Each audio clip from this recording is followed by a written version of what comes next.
Tudo bem? Mais uma aula de Geografia e História Bíblica. Hoje iremos falar sobre o deserto da Terra Santa até a hidrografia, a parte que está no livro.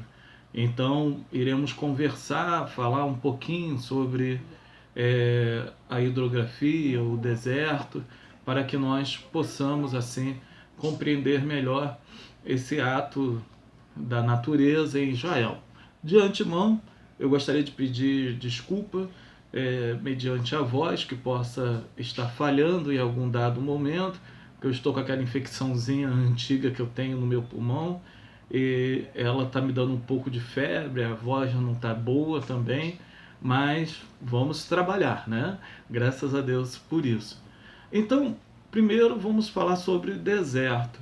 O que seria deserto dentro de uma definição da parte da geografia?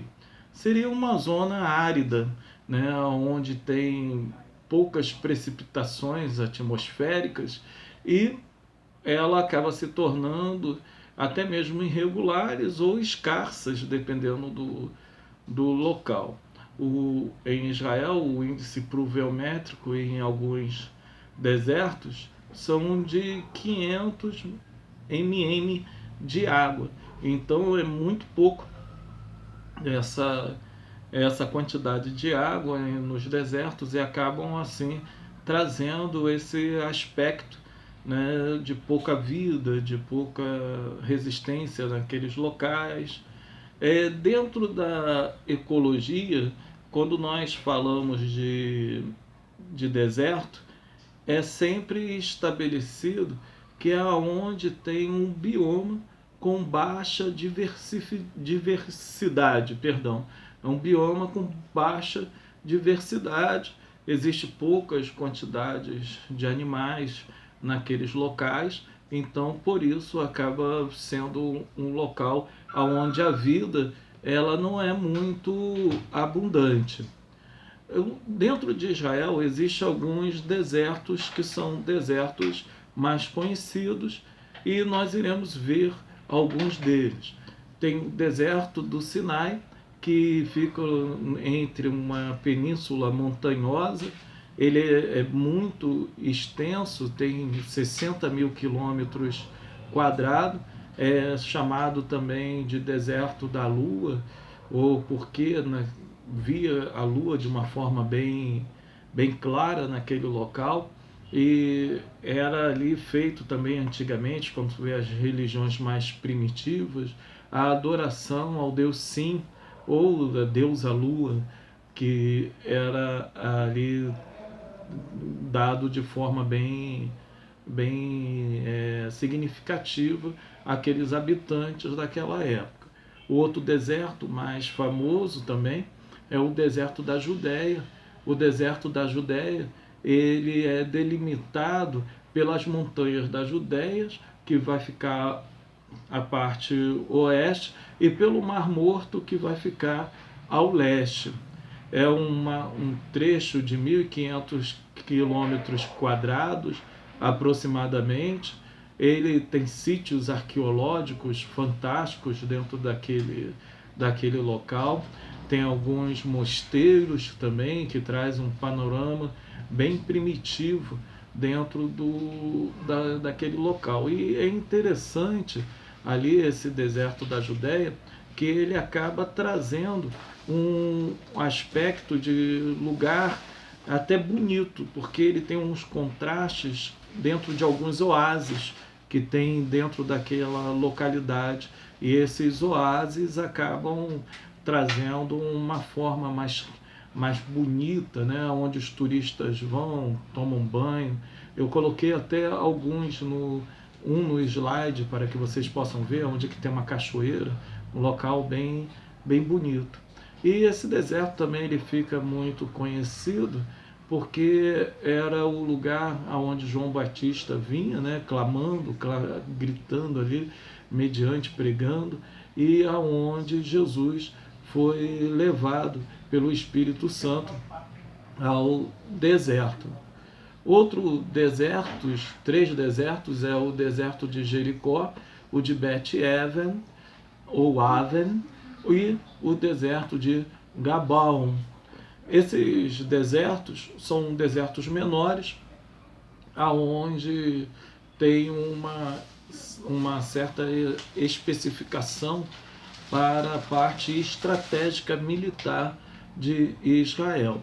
Quando nós falamos concernente a esse aspecto, temos de entender a metragem do deserto de Jericó, que são 15 quilômetros que desce de Jerusalém até Jericó.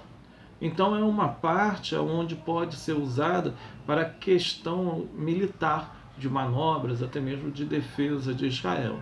Bet-Aven e Gabaon são outros importantes desertos também de Jericó. Eles ficam entre algumas cidades, né? E Gabaon é um deserto onde Josué, lá está escrito no livro de Josué, obteve uma grande vitória sobre o exército inimigo. Podemos também notar de uma forma bem expressiva que Israel ela vive vencendo os desertos. Israel ela tem 50% do seu território é um território desértico. Contudo, isso hoje não se dá nenhuma referência contrária a Israel. Israel ela domou os desertos. Israel hoje ela usa aquele espaço que é desértico para poder exatamente fazer o plantio. Ela conseguiu vencer para poder plantar naqueles locais. E então essa plantação que ocorre nos desertos lá, ela é através de um grande investimento na área da tecnologia, aonde utiliza-se a tecnologia para vencer a parte desértica e utiliza a tecnologia para poder tratar de águas, transformando elas em águas potáveis, e essas águas potáveis então elas são utilizadas ou às vezes reutilizadas para questão que é a questão de regar ou da hidrografia daquela região. Então, esses investimentos, eles começaram na década de 50 e eu coloquei algumas fotos de algumas áreas de plantação no deserto. Vocês vão ver que é algo magnífico. Isso também poderia, de uma maneira bem sucinta, acontecer conosco aqui também. E a outra parte do nosso estudo vai falar diretamente da hidrografia da Terra Santa. A hidrografia da Terra Santa. O que é hidrografia primeiro, né? Hidro significa água e grafém. Grafém em grego é escrever ou descrever, narrar um fato, alguma coisa que tenha grande significado. Então, seria a descrição da parte da hidrografia daquele local. Seria descrever as bacias daquele local. E assim, então, Israel, quando nós estudamos isso, vamos estudar os mares, os rios e as lagoas que tem em Israel. É assim que o autor ele tenta colocar dentro do seu livro, no livro que nós assim estamos estudando. Para que nós possamos ter uma definição de mar, mar ela vem da palavra do latim mare, que refere-se a uma grande massa de água que cobre uma superfície de terra, que é diferente do oceano, que a expressão é maior, e também a diferença da praia, pois a praia ela é sempre delineada por uma faixa de areia. Assim, então, existe uma diferença muito clara entre o mar e as praias e os oceanos.